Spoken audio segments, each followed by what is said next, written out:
right, let's talk about acronyms and abbreviations for your business. You'll see what I'm talking about here.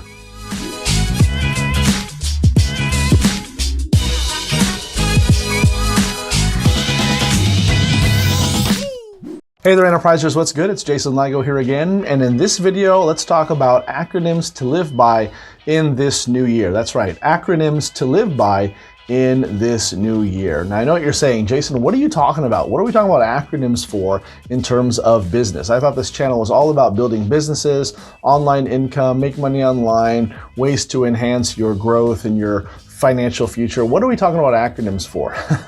And it's a fair question, but you're going to understand what I'm talking about as soon as we get into it. The reality is building a business is much more than how do I make sales, what marketing campaign do I do, what funnel builder do I use, and all this good stuff. A lot of that is the how-to and the stuff that definitely matters. But when it comes to scaling a business, you're going to find that there are some things, some key performance indicators, KPI, which is another type of acronym or abbreviation that really comes into play. In other words, the bigger that you get and the more that you want to grow, the more that you want to succeed, you have to pay attention to some of these smaller details. And these acronyms and abbreviations that I'm going to give you are things that will help you do just that in your business. So without further ado, let's jump into a few of these, and I believe that these will be helpful to you. You'll see what I'm talking about. Let's get into it. Number one is focus. Okay, number one is focus. Now I know what you're thinking. You're thinking, Jason, focus, that's not an acronym. That's an actual word that I understand, right? That's not a ADA or FOMO, FOMO, or NASA, NASA. That's an actual word I understand is focus. And I'll tell you what, if you understand the principle of focus, then I'm happy for you, and I'm glad, because focus, as you know, the definition means to really dial into something, as it were, pay close attention. But believe it or not, focus actually is an acronym, and it's one that is ever so important, especially to people like you and me, those of us who are trying to build businesses, specifically online businesses. And you'll see why it matters so much in just a second. Let's go ahead and break down what focus stands for. Again, it's abbreviation, it's acronym, and then it'll make perfect sense to you as to why this is of utmost importance to online marketers and online entrepreneurs just like me and you, okay? Focus stands for this. FOCUS stands for follow one course until successful. Now again, in any business, that's absolutely going to make sense and it's going to be important. But again, this applies so much to those of us who are online. And the reason for it is because online is the crazy world, right? It's just a crazy universe. All you have to do is log online, and it seems like every last type of opportunity or pitch or biz op or what have you is available to you and targets you and comes right after you.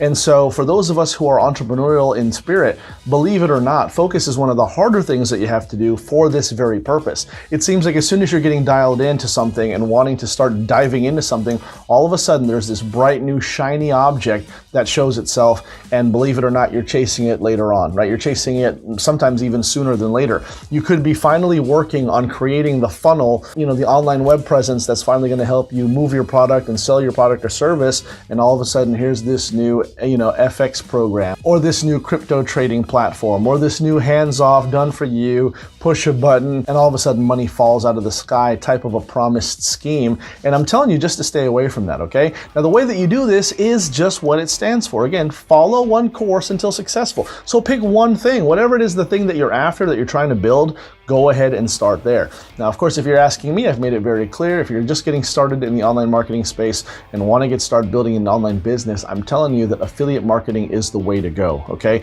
And I 100% stand by that. It's still a model that I continue to use today, all right? Now, if you're wanting to know how to get started with online marketing and how to actually have an online profitable business, specifically using affiliate marketing and getting started with the greatest course that's ever done it, go ahead and click on the link below, and you're absolutely going to be blown away with how much actual, real, actionable material that you can get started with right now to get in business almost immediately.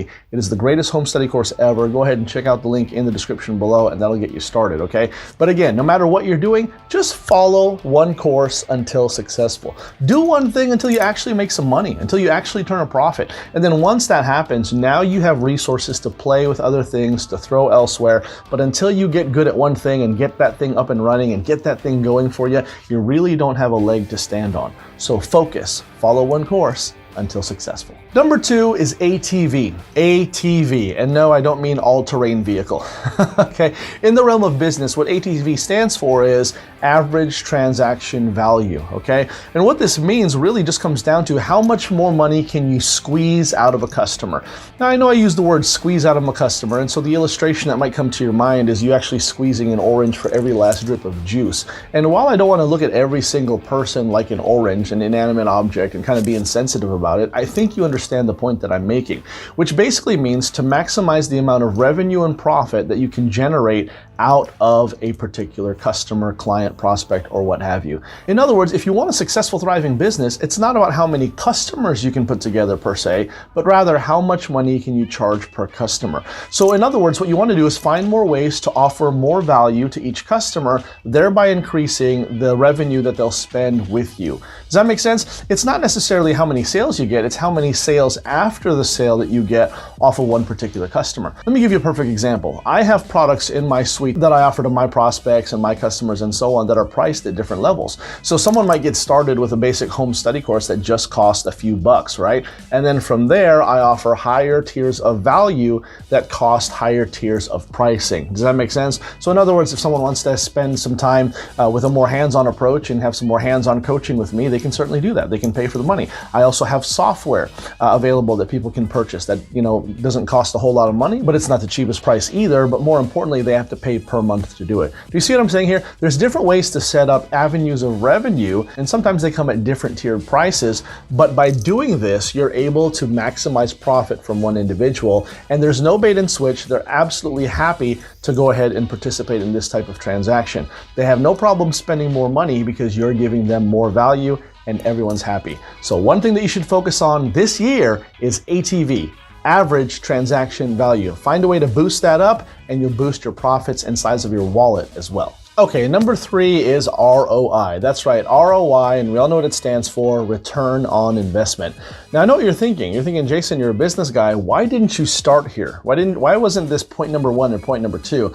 And I can understand and appreciate why you think that, but that's also what's wrong with it. Does that make sense? Let me explain to you. A lot of people know what ROI stands for, return on investment. So a lot of people think when they're first starting out, it's all about return on investment. How much money do I put out and how much money comes back? But the more that you're in business, all right, the realer that it gets for you, you're going to find that it's actually not that simple, especially when you're first starting out. The reason for it is when you're first starting out, you haven't tested anything, especially if you're new to this thing, right? When I'm dealing with a lot of internet entrepreneurs, for instance, a lot of the times it comes down to the traffic source that people are thinking. They think, okay, I've got an offer in place, whether it's affiliate marketing, an affiliate offer, someone else's product or their own. They say, okay, I've got an offer in place. Now, where can I spend my money? Where's the best place to spend my money to generate traffic to buy this offer? And that's where the ROI comes on in their mind, return on investment, right? They're thinking, okay, if I lay out $5, how much money do I get back? Or if I lay out $100, how much money do I get back? And while that makes sense from a 30,000 foot view, the reality is it doesn't work here where we live. The reason for it is, again, because you haven't tested something. When it comes to business, especially in marketing, it's all about testing to see what works. What good is it for you to churn out a bunch of money if you haven't proven your offer yet? And when I say prove your offer, the conversions on that offer in many different fields, all of these things come into place. Things like the capture page and the sales page and the conversion pages afterwards, the one-up sales and the one-time offers and the upsells and so on. Until you've tested this, you really don't have a leg to stand on. You don't have anything that you can really count on in terms of real-life knowledge. So what you have to do in business is find ways to test little amounts or test things. Oftentimes, little amounts of money do help. Otherwise, get good at the organic marketing thing. But again, once you test things and have data, and then that data concludes to you that you have a high percentage converting offer, now it's time to throw some serious money and marketing dollars at it, some advertising dollars at it. And at that point, then you can go ahead and figure out what the return on investment is. You can't really calculate it when you're starting from ground zero. So hopefully that makes sense. ROI, oh yeah, you certainly want to pay attention to it. but not until you followed one course until successful to the point where your average transaction value, your ATV, is way up. At that point, now we can focus on spending more money to get it bigger, get the promotion out there, and then we can calculate return on investment. All right? There you have it, my friends. Listen, hopefully this was helpful to you and your business as you embark on the rest of this fabulous new year. And again, if you go through these things and really apply them, I believe that they will be beneficial to you as you continue to grow as a person, but also as an entrepreneur. Now, you know what you have to do. Go ahead and like and comment and share this video with anyone who you think might take value in this, but most importantly, subscribe. Also hit the notification button, that way you don't miss out on any more hot new content that I got coming down the pipe just for you. Let me say this again, if you want to go ahead and get started in your own wildly successful online business, even if you have had no experience, you don't have a product to sell, you're starting from ground zero, if you want to go ahead and put your hands on the greatest training on how to follow up, follow through, and go through the exact motions that I do in order to go ahead and get your business successful, go ahead and go no further than the link in the description below. Go ahead and click on it, or you can go to digitalfreedomjumpstart.com and I'll meet you over there. All right, that's it, my friends. Have a great day. I'll talk to you next time. Take care.